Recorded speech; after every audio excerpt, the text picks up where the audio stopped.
Kalau kita nggak mengenali rasa kita sendiri, kita tidak akan mungkin mengenali rasanya orang lain.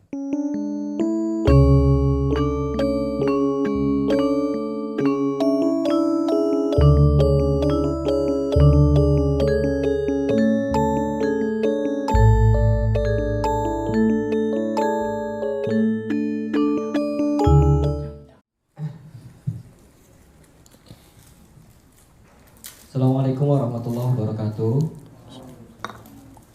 Alhamdulillahirabbil alamin.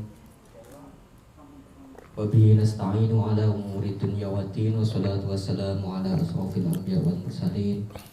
La haula wala quwwata illa billahil aliyyil azim. Amma ba'd.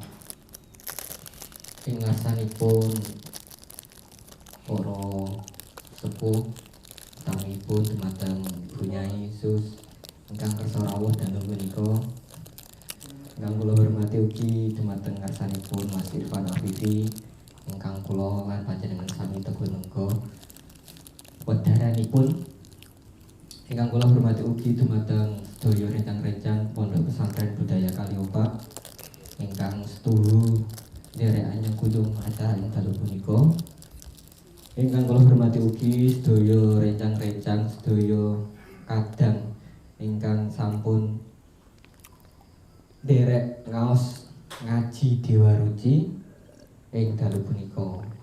Sepindah monggo kita sareng ngaturaken sholawat Allah Subhanahu wa taala. Bilih punapa kula panjenengan sami tansah kaparingan rahmat saha hidayahipun sehingga saged mangkepal manunggal kanthi halangan punapa-punapa. Kaping kalihipun sholawat serta salam monggo kula dherekaken dumateng junjungan kita Nabi besar Muhammad Rasulullah sallallahu alaihi wasallam biqauli Allahumma shalli ala sayyidina Muhammad, Allahumma shalli ala sayyidina Muhammad, Allahumma shalli wa sallim wa barik ala sayyidina Muhammad.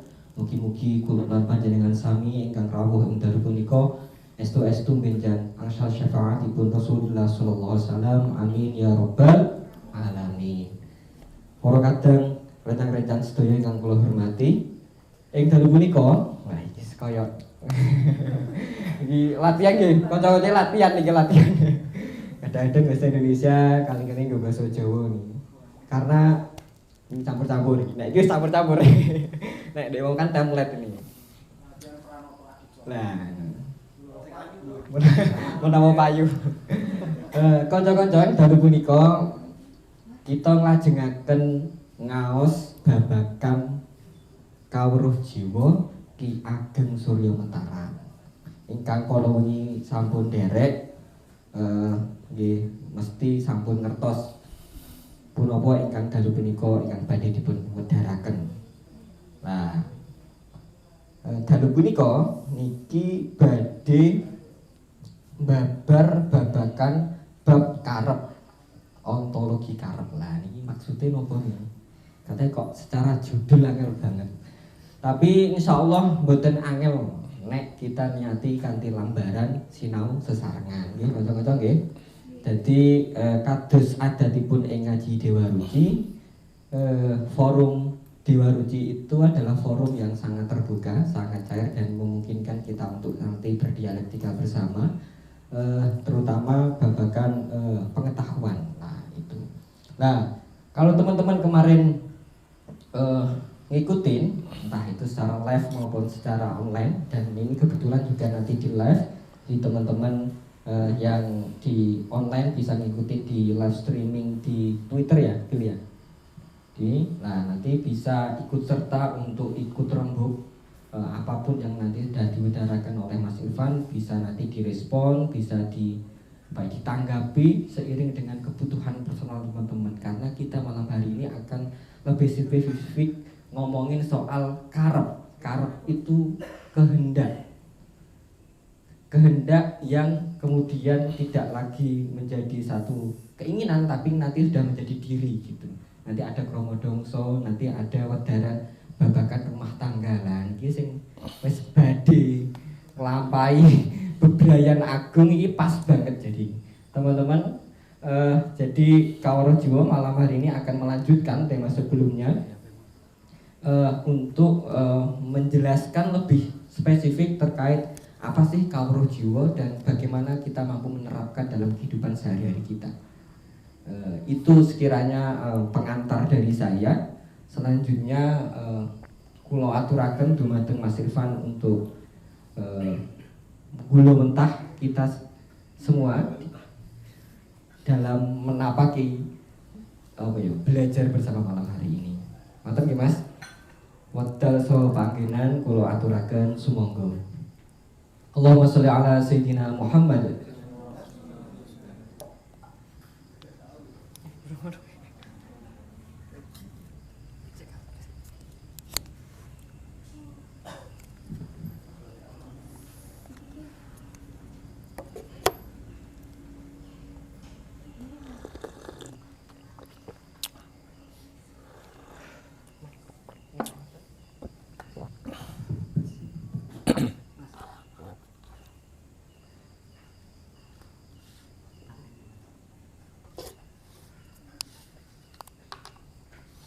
Bismillahirrahmanirrahim. Assalamualaikum warahmatullahi wabarakatuh. Alhamdulillahirabbil alamin wa bihi nasta'in wa ala umuri dunya waddin wa ala alihi washabihi ajmain amma ba'du. Terima kasih waktunya yang sudah diberikan kepada saya. Mungkin malam ini nanti kita niati ngaji kawruh jiwa Ki Ageng Surya Mentaram. Dulu namanya itu kawruh jiwa niku dulu namanya kawruh bejo sawetah. Sawetah niku sawetah itu artinya wetah niku wutuh. Wutuh itu seutuhnya. Kawruh bejo seutuhnya atau secara umum gitu. Ini nanti mungkin perkenalan, nanti saya akan review sedikit yang kemarin, mungkin bagi teman-teman yang belum hadir mungkin bisa mengikuti sedikit-sedikit. Ini selamat datang, nuwun sewu busus, ngenteni Pak Yai ini. Selamat datang teman-teman yang ngaji posonan kemarin, ada Mbak Rizda, ada Mbak macam-macam ini. Yang cowok-cowok juga hadir juga ya. Jadi sebenarnya kemarin itu sudah diberi pengantar sedikit soal kawruh jiwa ya. Saya rangkumkan sedikit ya kemarin. Kawruh jiwa itu kira-kira ilmu yang mempelajari tentang jiwa sampai karakternya, watak-wataknya, karakteristiknya, begitu kira-kira ilmu yang ingin memahami jiwa secara tabiatnya, begitu kira-kira begitu ya. Nah, karena jiwa itu kan konsep yang umum ya. Jiwa itu sesuatu yang tidak kelihatan, sehingga tapi orang merasa bahwa dia rasa itu ada. Jadi kawruh jiwa itu juga tentang kawruh rasa gitu ya. Nah, ini mungkin keunggulannya orang Jawa ya, ilmunya tentang ilmu rasa gitu. Ya alima sirri minna. Jadi ini kalau bahasa Arabnya kira-kira rasa itu sir gitu. Nanti di dalam tadi ada ya ulul albab gitu ya. Jadi nanti di dalam lub itu nanti ada sir gitu, ada rasa yang paling dalam dari kita. Cuma nanti ini Ki Ageng tidak akan membahas soal rasa yang dalam-dalam. Ki Ageng hanya akan membahas rasa yang dialami semua orang, sakit, marah, jengkel, malu, risih, ya yang cetek-cetek saja. Dulu kalau ilmu yang lama itu ilmunya yang rasa yang dalam-dalam. Nah, Ki Ageng mencoba kawruh jiwa ini tentang kawruh rasa, tapi rasa yang cetek-cetek saja. Rasa marah, rasa mangkel, rasa malu, rasa terganggu, rasa rasa ingin dan lain sebagainya. Jadi kira-kira yang cetek-cetek saja. Karena ini yang dialami oleh semua orang. Walaupun jiwa ini tidak kelihatan, tapi orang merasakan bahwa jiwa itu ada. Jadi kawruh jiwa adalah kawruh tentang rasanya seseorang. Itu yang pertama. Yang kedua, kawruh jiwa ini saya ringkaskan. Kawruh jiwa itu kawruh yang bukan ajaran agama. Satu. Jadi ini bukan, pertama ajaran agama, kedua bukan ajaran normatif. Jadi ini bukan saran moral. Kawruh jiwa itu bukan ajaran tentang kamu harus begini, kamu tidak boleh begitu, tidak. Ini seluruhnya kawruh yang hanya ingin mengenali jiwa manusia dari segi wataknya. Yang objektif, yang bisa terjadi dimanapun, di belahan dunia manapun, karakternya pasti sama. Kira-kira begitu ya. Jadi satu, dia bukan pengetahuan normatif, dia bukan ajaran agama, sehingga kalaupun nanti ada saran-saran tertentu dari kawruh jiwa itu, dia saran bersifat objektif. Seperti misalnya, kalau Anda lapar ya minumlah, kalau Anda tidak minum ya nggak apa-apa, tapi tanggung sendiri rasanya secara objektif. Kira-kira begitu. Jadi ini bukan kawruh tentang ajaran normatif. Ini ilmu, makanya disebut sebagai kawruh. Ki Ageng itu membedakan antara ilmu dan kawruh. Kawruh itu ya sesuatu yang diwerui saja, yang bisa dilihat sendiri, bisa dirasakan sendiri. Kalau ilmu kan konotasinya yang lama, ilmu di Jawa Islam zamannya Wali sampai Ronggo Warsito itu, ilmu itu sesuatu yang kadang menjangkau realitas-realitas yang lapis-lapis kenyataan yang lebih dalam. Nah, kawruh jiwa tidak urusan dengan itu. Dia hanya menjangkau sesuatu yang bisa diwerui sendiri maupun dirasakan sendiri. Itu ya. Nah, kawruh jiwa bukan untuk, kalau Anda ingin belajar kawruh jiwa agar kaya, agar munggah pangkat, agar Anda jadi pejabat, itu pasti kecelik. Karena kawruh jiwa hanya ingin dengan cara mengenali jiwanya, mengenali rasanya, dia bisa bahagia. Bahagia yang tanpa papan, tanpa zaman, tanpa kawantenan. Jadi dia tidak perlu syarat apapun yang datang dari luar. Bahagia itu sebenarnya. Bahagia itu keadaan hati yang itu bisa diciptakan tanpa tergantung tempat, waktu maupun keadaan. Kira-kira itu ya, catatannya begitu. Apa yang dimulai dari kawruh jiwa, mengenali jiwanya sendiri, rasanya sendiri, bukan rasanya orang lain. Bukan rasa yang tidak bisa kita jangkau, tapi mengenali rasanya sendiri. Nanti akan ada, jika pengenalan rasa kita itu benar, nanti lama-lama kita akan bisa merasakan rasanya orang lain. Tapi harus dimulai dari diri sendiri. Mengenali rasanya sendiri sekarang ini, dan bukan yang kemarin-kemarin yang kita rasakan hari ini, saiki dalam keadaan kayak gini, saiki ngene kene.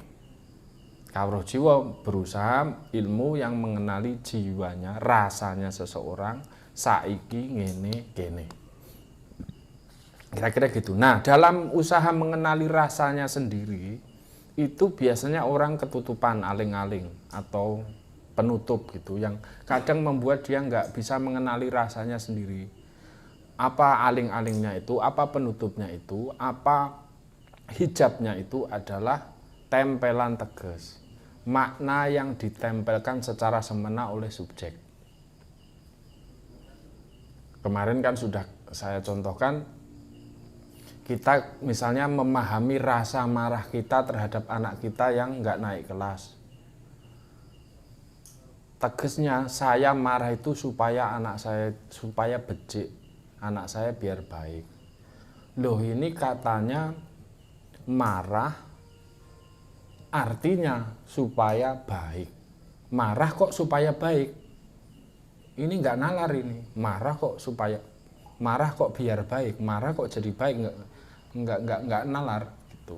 Kalau marah itu membuat baik, banyak orang nanti yang sregep pergi ke pasar dan marah di depan orang banyak, lah kan biar baik. Ya ini jadi nggak rasional. Jadi mesti itu maknanya yang ditempelkan terhadap mengenali rasanya marah tadi mesti salah karena nggak nalar.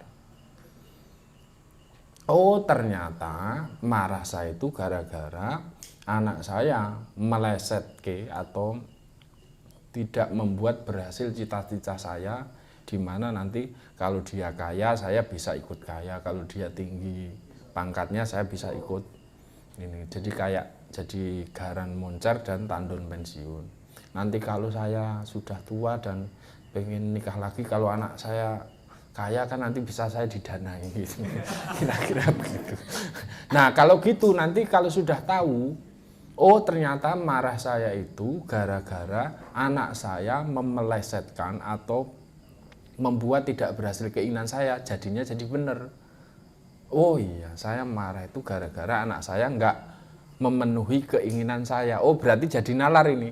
Marah saya gara-gara dia tidak menuruti keinginan saya. Berarti oh ini jadi marahnya itu nanti walaupun marah sudah damai. Nggak ada tempelan tegas. Akhirnya marah kita itu kemudian dikenali. Begitu juga dengan cinta. Alasannya misalnya kita cinta kepada anak biar dia tambah baik. Loh, cinta kok marah? Itu nggak nalar lagi itu. Cinta kok marah. Akhirnya nanti kita tahu, oh jadi ini ada tempelan makna yang dibikin oleh subjek sendiri sehingga menutupi pengenalan rasa kita terhadap mengetahui rasa kita itu maknanya apa, kira-kira gitu. Nah makanya kawruh jiwa pertama syaratnya memang harus jujur terhadap diri sendiri, bahwa kita itu memang penuh pamrih. Nah kalau nanti sudah tahu rasa jiwa ini maknanya apa, sudah bisa mengenali rasanya, nanti kita akan walaupun marah maupun nggak marah itu damai marah kita, karena kita tahu oh pantesan saya marah wong dia anak saya itu ngeluput ke cita-cita saya, kira-kira gitu. Jadi oh ya loh, nah akhirnya jadi muncul pertanyaan, misalnya kalau saya marah ngeluput ke loh, yang punya keinginan saya kok, yang saya mari anak saya, oh ini nggak rasional, berarti saya yang salah. Wong anak saya wong yang punya keinginan saya yang samari anaknya, jadi nggak nalar gitu. Akhirnya bisa ngoreksi sendiri makna-makna itu. Akhirnya kawruh jiwa itu sebenarnya kawruh tentang jiwanya sendiri, rasanya sendiri, bukan rasanya orang lain, yang bisa mengenali rasanya sendiri sehingga kawruh jiwa itu mengenali dirinya sendiri, kira-kira gitu. Yang mengenali alias disebut sebagai pangawikan pribadi. Nah ini ada jenjang-jenjang ya, jenjang-jenjang pengenalan kawruh jiwa ini mungkin saya nggak terlalu baca ya, nanti ada namanya kawruh bejo sakwetah tadi sudah kemarin ya. Kemudian yang kedua adalah bab kawruh, bab unggul, nanti ada namanya itu orang itu dasarnya itu memang unggul-unggulan yang mendasari kita bergerak itu gara-gara kita pengen lebih daripada yang lain, begitu juga.